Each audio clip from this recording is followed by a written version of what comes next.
So the way that I got started on my entrepreneurial journey actually began with the decision that I was going to do it. And my wife, who knew me as a freshman in college, remembers my saying, someday I'm going to start a business.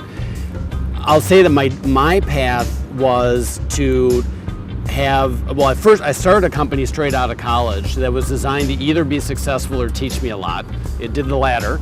And then as my career progressed as an employee of companies, I always looked for opportunities to round out my skills where I didn't already have them.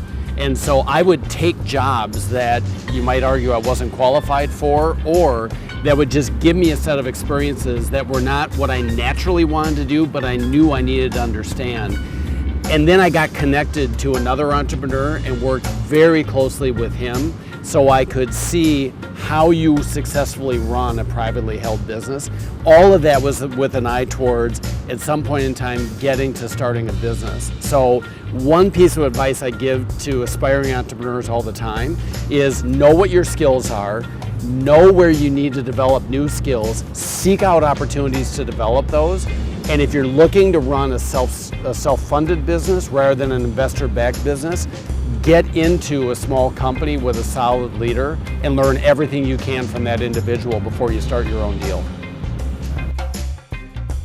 So the biggest challenge that I faced as an entrepreneur has to be the starting of my own business. So my career has had a number of different episodes or stories connected to it.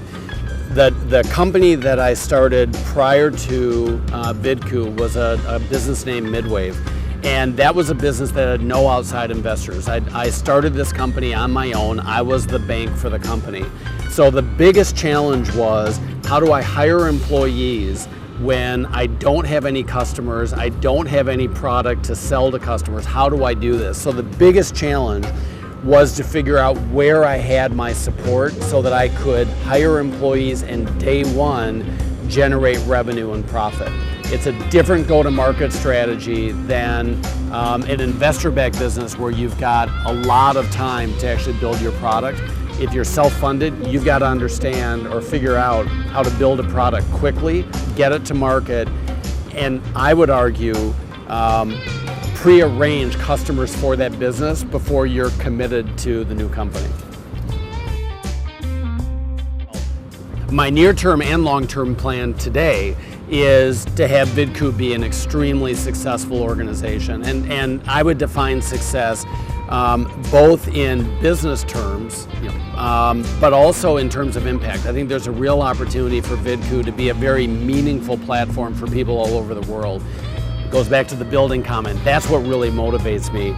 I think beyond that, if I think long-term meaning beyond Vidku, my ambition is to take my experiences that I've had and to share them with others, because none of us paved this path on our own. And so I love the idea of being able to help mentor and support aspiring entrepreneurs when I've got more time to be able to do that. So my involvement with Vidku really came out of my wife and I being very interested in education and particularly concerned about the attainability of college for inner city kids. And we became really directly aware of a number of cases where some amazing kids had done everything you could possibly ask them to do to take charge of their lives, and they still weren't going to be able to go to college because their families couldn't afford to contribute anything. My wife and I had started a foundation about 15 years ago, and we really focused in on providing scholarships for those inner city kids. And I'm very proud to say we've got 3 right now that are on scholarships with the University of Minnesota.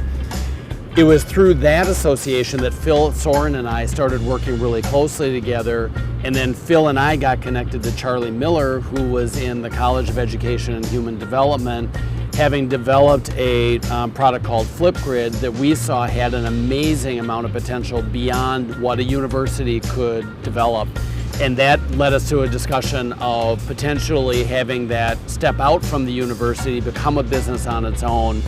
We then raised money from the investor community in the Twin Cities, bought that technology, kept the university as an equity partner, and launched the business. My advice to an aspiring entrepreneur would be, one, if you can, do it early, because the risks of failure are much lower when all you're worrying about is whether you have a place to sleep. But when you've got a family and you've got kids, that raises the bar a lot. You've got a lot more at risk on a new venture. I think the other thing that happens is there's a tendency as you get older to start following the same patterns. You walk the same path. You're maybe less flexible in your approach to business or to your life, and so it's just easier to do that earlier.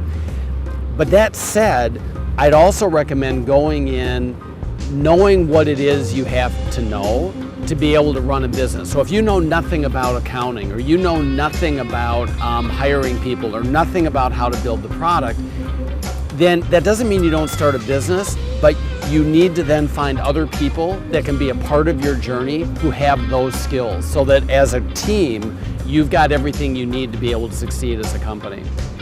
I guess the last thing that I would recommend is find others who have been down that path before and learn from them. My experience is most entrepreneurs want to help other entrepreneurs. They love the journey, they love the experience, they want to share it. You don't need to do this on your own, and you have a much greater chance of success if you seek out help.